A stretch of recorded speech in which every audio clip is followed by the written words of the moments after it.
Hello, welcome to Real Talk with Real People. My name's Corey, your host, and today we have Jeff with us. He is here to share a little bit of his story, his journey on his awakening and ascension process. So we are just going to open up the floor to Jeff. Jeff, if you want to go ahead and uh, We'll take kick the it off. floor. Yeah. Thank you, Corey. So yeah, this is a beautiful thing. We were doing a little meditation before we started, and I live in my car. Just for some context as to why I'm sitting in my car. And as we were meditating, one of the things she said is, being mindful of being in service today. And there was a car horn beep, so it was nice. So I just got the very distinct feeling that we're here to deliver a message to people who are aligned with it and who are ready to receive it, at this point in their lives. I was personally aligned with Corey. I believe it was back in March or April of 2023, just energetically, through YouTube, of course, right through her channel. Um, and it was just the right time for me to hear the messages that Corey was delivering, in the way that she was delivering them, from a very like heart-centered place. So it was just a beautiful like alignment of energies, just at the right exact time for me. She was just delivering tarot in a way that, previously I was unfamiliar with. I was tuning in quite a bit and looking for external guidance, and I was finding that through YouTube tarot, mainly. And that can be a good, or a very toxic thing depending on what you're tuning into, right? Yeah. So I was very, apparently, guided down a different, again, heart-centered path, where I was more tuning into, to get answers to things that were, occurring, or had occurred in my past, like just looking for clarity, on things that maybe I wasn't meant to have clarity on, or I was meant to go within, regarding.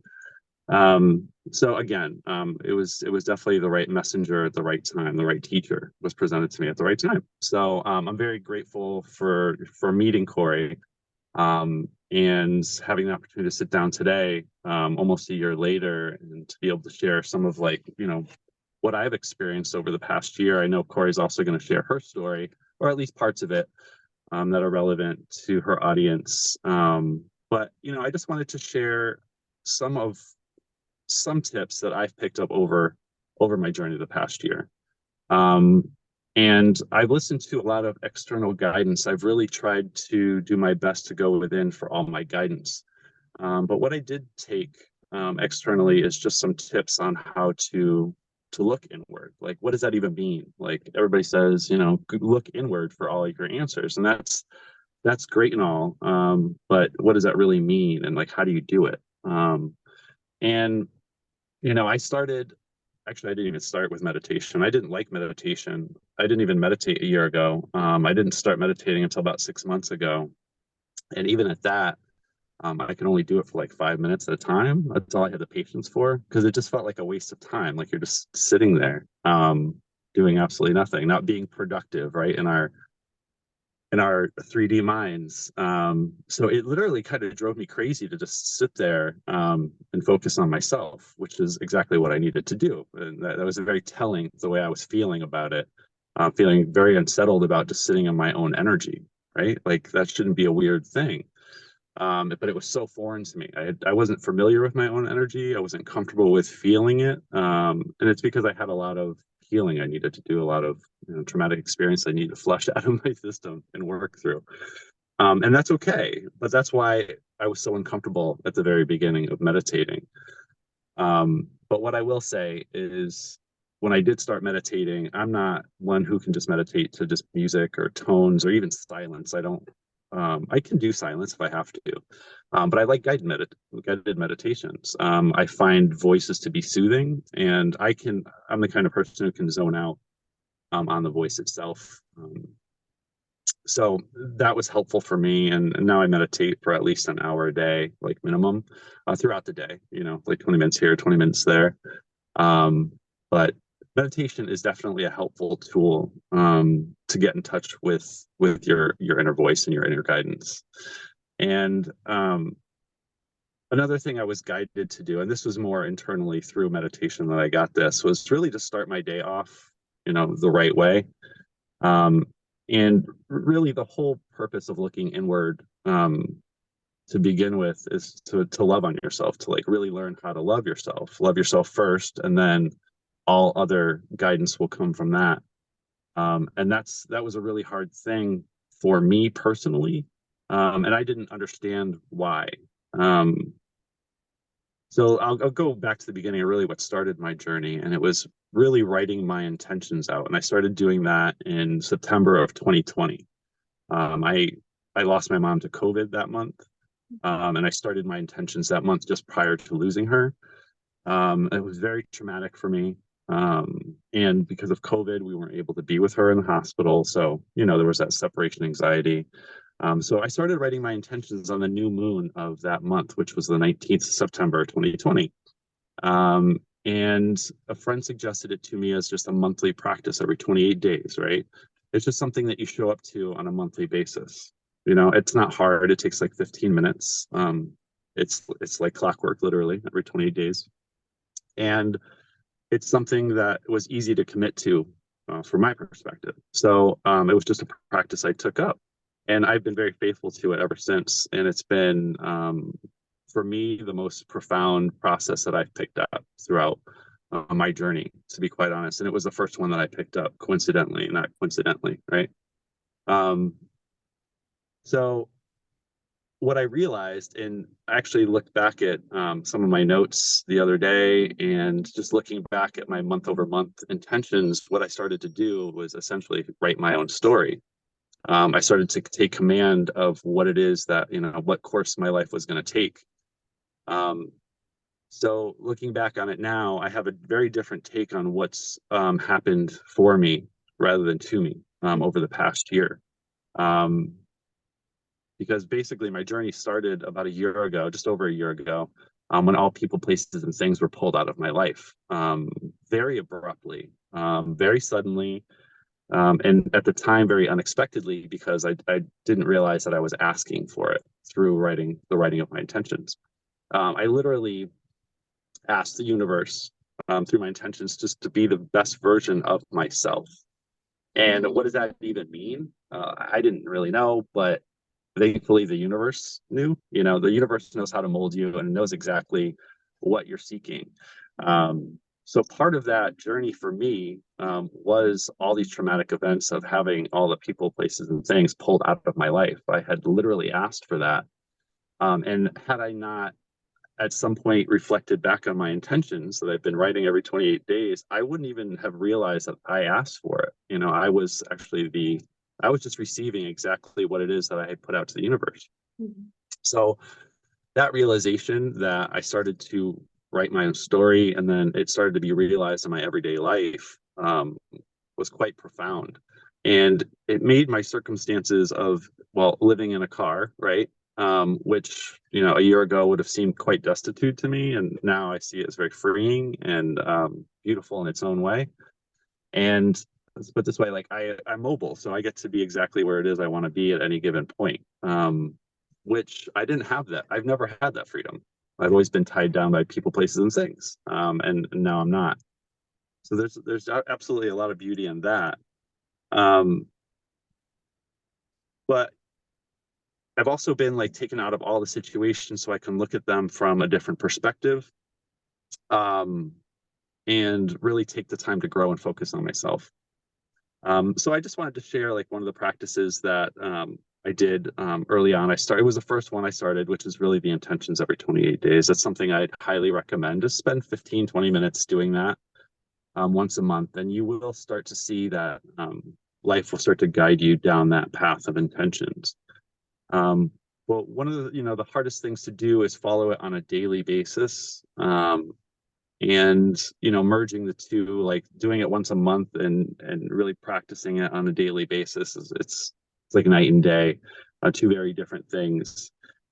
So really, to tie it down and bring it into like a daily practice for me, I got guidance that really the way we started our day off, is really important, and what we choose to focus on and how we feel throughout the day is our compass as to where we should be, directing ourselves. Um, and really, I used to start every day off kind of in a panic. I just hit the ground running and really not have any time to focus on how it is I'm feeling. I would just immediately start reacting to my anxiety, either by taking medication or self-medicating because I did have an addiction issue, um, or I would just do something self-destructive, right? Just immediately getting into that mode. So it was really imperative to me to start, meditating first thing in the morning, to start the day off nice and slow. And then I'm a scribe, so everybody has like their own thing. So I scribe. I like to write my intentions out. I feel like writing for me is something that I channel. And then when I go back at a later time and I read it, I'm giving myself guidance. I'm essentially my own guide. So it's really, really interesting to go back and read a lot of what I've written. So on a daily basis, I just have like my little journal here and I just date it. And I always record my dreams first thing because I have a lot of trouble remembering them if I don't get them down like immediately. And they're always telling me something. And it's always interesting to go back and read them at a later date. So, just jot your dreams down, just takes a minute or two, if that, unless they're really interesting and then you get a few pages out of it. But again, depending on what it is. And even the bad dreams, now now that I record them and I have this like regular practice, I don't look at any dreams as being like nightmarish or really scary or out of control because they're all under my control, right? I can choose how I want to react to whatever it is that I've dreamt about, right? So I can either let it bother me or I can look at it and say like, well, why did I dream that, right? So it's just another way to control, how it is that we're reacting to external forces. Um, and then I do an intention for the day. And this is just like a couple sentences about how I want my day to go, right? What it is. And the reason why I do this right after dreams, because I feel like dreams kind of guide me right into my intention for the day. It's like what I need to focus on or grow from.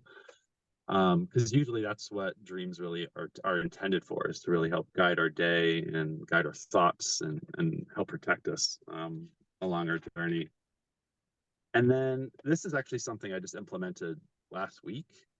And I used to do like a gratitude list. I used to like literally 5 things that I'm grateful for. And there's a lot of power in gratitude and appreciation. Like there is. And I highly suggest doing that if you want to add it to like your daily practice. But I was guided to change it to 3 things that are going well. Mm. And the reason being is we have this tendency to focus on immediately, especially first thing in the morning, on what isn't going well or like what we're fearing that day. So if there's something that we have scheduled that we're just dreading, even if it's like 8 hours into the day, our mind immediately goes to it, and it literally will just steamroll the entire first 8 hours of your day, right? Because you're just a wreck about it for probably no effing reason in the first place, right? Right. So we're just getting all worked up about absolutely nothing. So 3 things that are going well. So it really makes you focus on the things that you enjoy or the things that you enjoyed about the previous day or whatever it might be. But if you focus on the things that are going well, the things that aren't going well will naturally like raise, like the vibration will raise, right? Or you'll start to steer yourself down a different path. Um, and what I mean by that, like everything is kind of like divinely timed and in line with the universe. So if you just focus on the things that are going well, you'll be kind of like diverted from things throughout your day that could drag you down, and you'll be more like steered towards the things that you need to be steered towards, like or that you need to focus on, or you should think about, or the people you should be in touch with versus not. So if you can start your day off on a little bit more positive of a note, um, the universe will naturally guide you down whatever path you need to be on.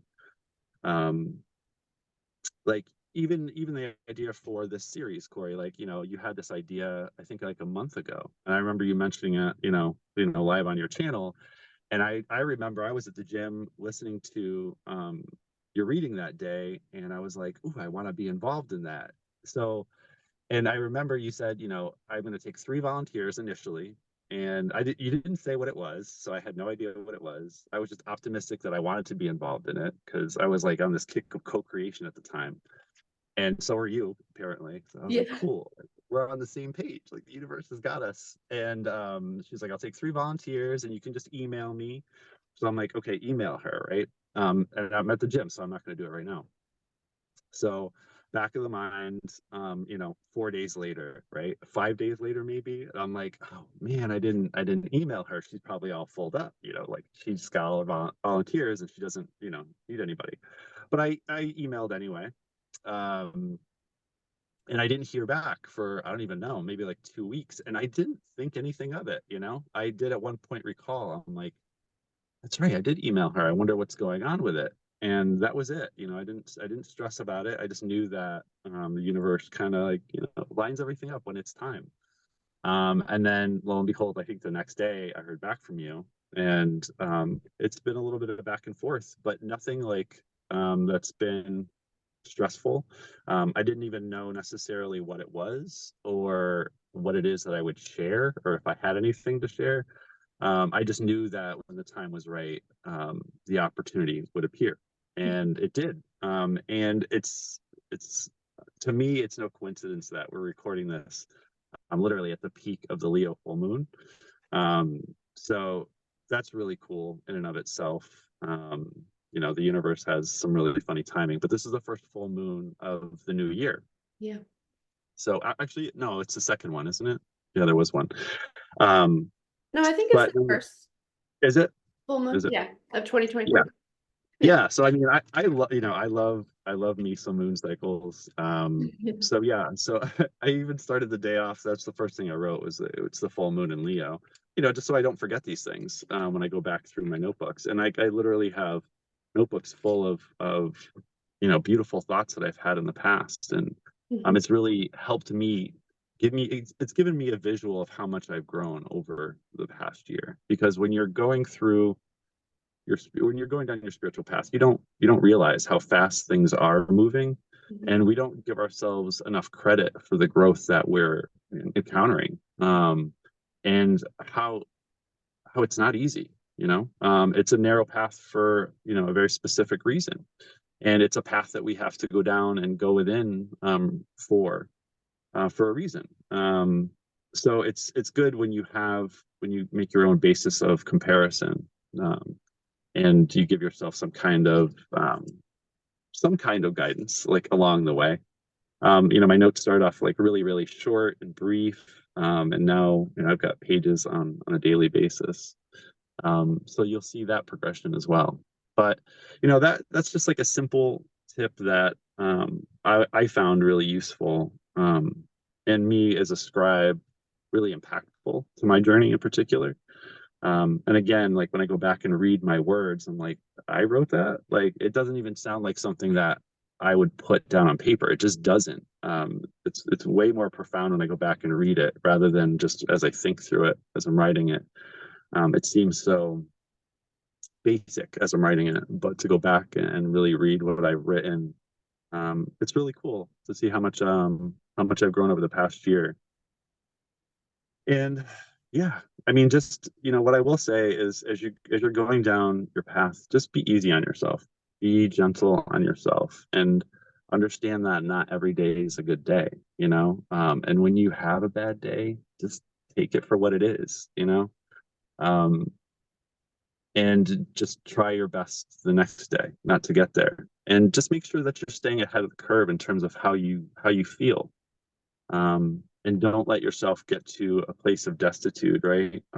Or anxiety, because once you're like in anxiety or fear, it's hard to steer off that course because your mind's a very powerful tool, and Mhm. once you're honed in on that fear or anxiety, you're on that road, right? So you either have to write it out or be really gentle with yourself and meditate and calm your mind so you can steer in a different direction, um, just a little bit slower. But yeah, I mean, everybody tends to be really hard on themselves, and if they don't get it right the first time or immediately, they give up.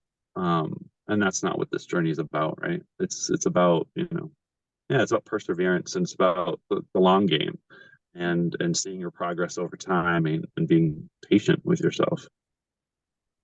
Yeah. But yeah, yeah, I mean, I feel like this new year, it's a new paradigm shift. So I feel like energies are a lot lighter than they were last year. I think you can agree with that. Yes, 100%. Um, yeah, so I feel like the spiritual journey is getting a little bit lighter. I Mhm. mean, that's just my opinion. Um, not only personally for me, but I think as a whole, as a collective, like even the dream I had last night, if I'm being very frank, and I never used to dream, but this dream in particular, um, was everybody was living literally in a new paradigm, and realizing that everything surrounding us is like of God, or of source, or whatever you want to call it. Sure. And like visually in my dream, you could see like the vibration of everything kind of like physically raising, like in the 3D, and it was cool. So I mean, I do really feel like there's a paradigm shift. I hope everybody else feels it as well. But it's a good time to be here, and it's we should make the most of it, and just be happy with things as they are. Yeah. But yeah, I mean, that's really all I had today for tips. I love that. Yeah, thank you. Good, because yeah, no, it's a super fantastic topic. Journaling is very healing, but also I like the idea of being able to see, your growth in that way. Because as we shift through these states of consciousness, right? You can't see it, but not only are like the people that knew you then, right, are going away, and so they can't, be like, so this is how you've changed, right? But you also can't recognize it because you're not in that state of consciousness anymore. You may be able to see some things, but it's like the thoughts that I feel like are important to see that evolution and the emotional maturity. So I Mhm. absolutely love that. Thank you for sharing. Yeah, yeah. Yeah. And good point. It's like, that we have as it's an innate thing as humans. Like we want people to see our progress. We want people to see our growth, right? But the reality is, vibrationally, like once you start to grow, you don't align with the things that were removed from your life. So we need to remember that too. So be gentle on yourself. And again, like I asked to be the best version of myself. So that involved, removing myself from a lot of negative situations that I had myself in, that I had myself in. Not that they weren't occurring to me, but rather for me. So remember that you just don't align with those people anymore, and it's okay, Yeah. Yeah. right? Yeah. But you're going to find your people. You're going to be aligned energetically with people who are resonating, giving resonant messages for you, like you and I. Hmm. And you develop these new connections, and be gentle with that too. One of the hardest things for me was to realize that a lot of my energetic family was virtual, right? Like they're not here in the 3D, and that's okay too. But once you become more tapped in, you become more accepting of like energetic bonds, and just you start to realize them a little bit more in Right. your everyday life. Yeah, yeah, you Well, can integrate a little bit better. yeah, and I think it's gotten easier for me, mostly because of like tapping further into that unity consciousness, like knowing that we're not actually separate, right? Like in my mind, you're, across the country and whatever, but really we're not separate, and that's been helpful on my journey too, as far as like the tribe being virtual and not here with me in this tiny town. Yeah. Yeah. Exactly. So but yeah, that's definitely it was a hard thing for me personally, is the isolation component of it, but it was necessary. So Yeah. Yeah. yep. Yeah. Necessary, but not fun for sure. But awesome. Well, thank you so much for your tips and spending some time with us. And thank you to everyone who's watching for choosing to spend a little bit of time with Jeff and I. We love you guys so much. And we'll see you next time.